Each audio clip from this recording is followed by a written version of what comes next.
زندگی میں کچھ ہنر انسان کو سیکھنے چاہیے۔ ویسے تو کہتے ہیں کہ جتنے بھی ہنر انسان سیکھ لے اس کے فائدے کے ہی ہیں، لیکن دو ہنر ایسے ہیں جو انسان کو بہر صورت سیکھنے چاہیے۔ پہلا ہنر کہ ہم اپنے غم کو، اپنی تکالیف کو لوگوں سے کیسے چھپا سکتے ہیں۔ لوگ آپ کے غم کو دیکھتے ہیں، آپ ان کے سامنے اپنے غم کو بیان کرتے ہیں، وہ آپ کے غم کا مداوع نہیں کرتے، بلکہ مداوع کرنے کی بجائے وہ آپ کے غم کو آپ کے لیے اور تکلیف کا باعث بناتے ہیں۔ اب آپ سوچ رہے ہوں گے کہ لوگ آپ کے غم کو آپ کے لیے تکلیف کا باعث کیسے بناتے ہیں۔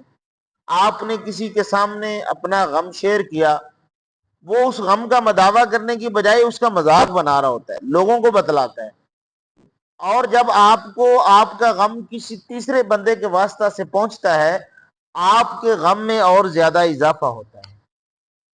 تو ایک ایسا ہنر ہونا چاہیے، ایسا فن ہونا چاہیے انسان کے پاس کہ انسان اپنے فن کے اور ہنر کے ذریعے سے اپنے غم کو لوگوں سے چھپا سکے۔ اور دوسرے نمبر پہ جو انسان کے پاس فن ہونا چاہیے اور ہنر ہونا چاہیے وہ یہ ہے کہ کس طریقے سے ہم لوگوں کی مسکراہٹ کے پیچھے چھپے ہوئے اس کے غم کو پہچان سکیں اور جو ہے نا اس کے غم کا مداوع کر سکیں۔